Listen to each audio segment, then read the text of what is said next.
একটি আয়তক্ষেত্রের দৈর্ঘ্য 20% বৃদ্ধি পেলে ও প্রস্থ 10% হ্রাস পেলে ক্ষেত্রফল শতকরা কত বৃদ্ধি বা হ্রাস পাবে?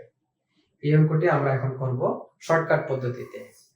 তো অঙ্কটি যদি আমরা শর্টকাট পদ্ধতিতে না করে সাধারণ নিয়মে করতে চাই তাহলে আমাদের জন্য যথেষ্ট পরিমাণ সময় ব্যয় হবে। তো আমরা চাচ্ছি কিভাবে অল্প সময়ে কাজটি করা যায়। তাহলে আমাদের যে জিনিসটি খেয়াল রাখতে হবে যে আয়তক্ষেত্রের দৈর্ঘ্য 20% বৃদ্ধি পেয়েছে। 20% বৃদ্ধি পেয়েছে মানে ইনক্রিজ, ঠিক আছে? আর ইনক্রিজটাকে সবসময় আমরা ধনাত্মক হিসেবে চিন্তা করব। পার্সেন্ট যে চিহ্নটা দেওয়া আছে এই চিহ্নটা আমরা লিখব না। তারপরে ডিক্রিজ মানে হ্রাস, তাহলে হ্রাস পাইলো কত পার্সেন্ট? 10%। এখানে যেটা হ্রাস পাইছে এটাকে মাইনাস চিহ্ন দিয়ে রাখবো, আর শতকরা যে চিহ্নটা এই চিহ্নটা আমরা এখানে উঠাবো না। তাহলে আমরা আই এর মান পাইলাম প্লাসের 20, ডি এর মান পাইলাম মাইনাসের 10। তাহলে আমাদের এই অঙ্কটা করার জন্য যে শর্টকাট সূত্রটা আমাদের ইউজ করতে হবে I plus D plus I into D by 100। তাহলে আমরা এখন মান বসাবো। আই এর মান কত পাইছি? প্লাসের 20 দিলাম, ডি এর মান হইলো মাইনাসের 10, তাহলে আগে ছিল সূত্রের প্লাস, আর ডি এর মান দিলাম এখানে মাইনাসের 10। তারপরে প্লাস আই এর মান হলো 20, ডি এর মান হলো -10, নিচে হলো 100। তাহলে এখানে 20 প্লাসে মাইনাসে -10 প্লাস এখানে হবে -200 ভাগ 100। তাহলে এখানে 20 থেকে 10 গেলে থাকে আরো 10 প্লাস 200 কে যদি আমরা 100 দ্বারা ভাগ করি তাহলে হচ্ছে 2, আর মাইনাস থাকার কারণে এই হলো 2। তাহলে 10 প্লাসে মাইনাসে -2 সমান 8।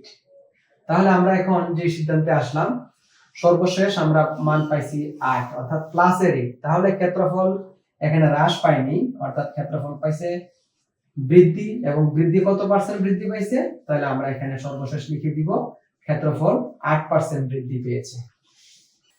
এখন আমরা দেখব যদি কোনো একটি আয়তক্ষেত্রের দৈর্ঘ্য হ্রাস পায় এবং প্রস্থ বৃদ্ধি পায় তাহলে এর ক্ষেত্রফল শতকরা কি পরিমাণ বৃদ্ধি বা হ্রাস পাবে। এখানে দেখা যাচ্ছে যে আয়তক্ষেত্রের দৈর্ঘ্য 20% হ্রাস পেয়েছে, তাহলে হ্রাস পাইলে আমরা এটাকে ডি চিন্তা করব, আর প্রস্থ 10% বৃদ্ধি পেয়েছে, তাহলে বৃদ্ধি পাইলে এটাকে আই হিসেবে কল্পনা করব। তাহলে আমরা আমাদের সূত্রটি যদি প্রয়োগ করি তাহলে কি দাঁড়ায় সূত্রটি? সূত্রটি হলো I plus D plus I D by 100, ঠিক আছে?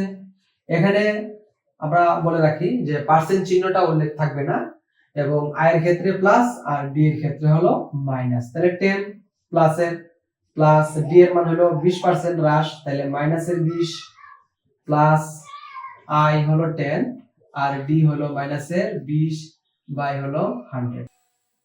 তাহলে এখন আমরা দেখতেছি আছে প্লাসের 10 আর প্লাসে মাইনাসে -20 প্লাস 10 এবং 20 যদি গুণ করি তাহলে 200, আর মাইনাসেরটা সামনে চলে আসবে মাইনাস চিহ্নটা, এখানে থাকবে 10 আর মাইনাসের হলো 20 থাকতেছে মাইনাসের 10 প্লাসে মাইনাসে মাইনাস 200 কে যদি 100 দ্বারা ভাগ করি তাহলে হচ্ছে 2, মাইনাসের 10 এবং মাইনাসের 2 এ হইতেছে -12।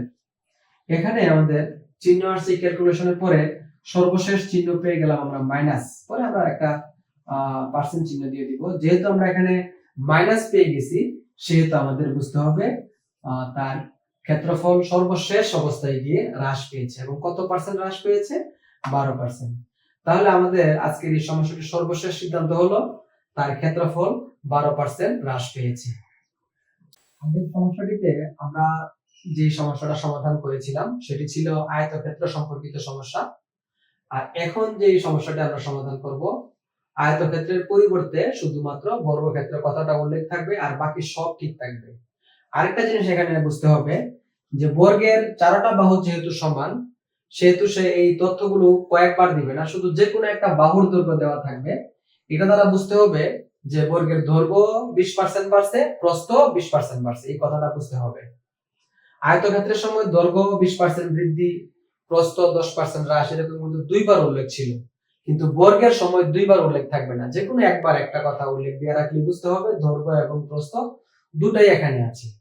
তাহলে আমরা দেখি সমস্যাটা কি। একটি বর্গের বাহুর দৈর্ঘ্য 20% বৃদ্ধি পেলে এর ক্ষেত্রফল শতকরা কত হ্রাস বা বৃদ্ধি পাবে। তাহলে আমরা এখানে ইনক্রিজ বৃদ্ধি, তাহলে বৃদ্ধিটাকে আমরা প্লাসের হিসাব করব, আর 20% পার্সেন্ট চিহ্নটা উঠাবো না। এখানে আরেকটা জিনিস খেয়াল করতে হবে, এখানে তো কোনো হ্রাস নাই, ডিক্রিজ নাই, তাহলে ওই ডিক্রিজটাকেও আমাদের ইনক্রিজের মধ্যেই চিন্তা করতে হবে এবং এটা প্লাসের 20ই নিতে হবে। এই জিনিসটা খেয়াল করতে হবে, যেহেতু হ্রাস নেই এখানে, পুরাটাই বৃদ্ধি, তাহলে ডি এর মানটাকে আমাদের বৃদ্ধির মধ্যেই নিয়ে আসতে হবে, অর্থাৎ প্লাসের 20ই নিতে হবে। তাহলে আমাদের সূত্রটা i plus D plus ID by 100। তাহলে এখানে i এর মান প্লাসের 20 প্লাস ডি এর মান আমার এখানে প্লাসের 20 প্লাস i এর মান 20, ডি এর মানও 20 বাই 100। তাহলে এখানে 20 এ 20 যোগ করলে হয় 40, আর এখানে 20 আর 20 গুণ করলে 400, ভাগ হলো 100। তাহলে আমাদের 40 আর 400 কে যদি আমরা 100 দ্বারা ভাগ করি তাহলে হয় 4, তাহলে আমার হলো এখানে 44, পরে আমরা পার্সেন্ট চিহ্নটা দিয়ে দিব, অর্থাৎ এরকম সমস্যাটার ক্ষেত্রে আমাদের শতকরা কত পার্সেন্ট বৃদ্ধি পেল ক্ষেত্রফল, 44% ক্ষেত্রফল বৃদ্ধি পেয়েছে। তো এটা তো আমি করে দেখালাম। তাহলে আমরা যদি সরাসরি এখান থেকে যেতে চাই তাহলে আমাদের কিভাবে খেয়াল করতে হবে, 20 এ 20 যোগ করব, তাহলে কত হয় 40, 20 এর আবার 20 দ্বারা গুণ করব, তাহলে 400, 400 এর 100 দ্বারা ভাগ করব, তাহলে হয় 4। এই হলো আমার 44। যদি আমরা এই মেন এটা বুঝতে পারি তাহলে আমাদের এই সমস্যাটা একটু দ্রুত করা যাবে।